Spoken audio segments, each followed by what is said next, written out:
I'm going to go over different steps to help you in putting together a comprehensive checklist to assist you in adjusting to your year-end, end-of-year closing procedure.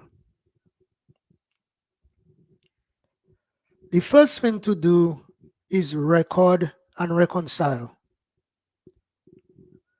While this may seem self-evident, it is the first step in ensuring that all transactions are current and complete.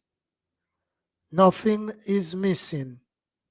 In preparation for the end of year close, this covers all current bills and invoices, even those that haven't been paid yet. Examine all previous documents to ensure that everything has been documented. To make this procedure go more smoothly, you could use HubDoc to store all supporting documents electronically in one spot.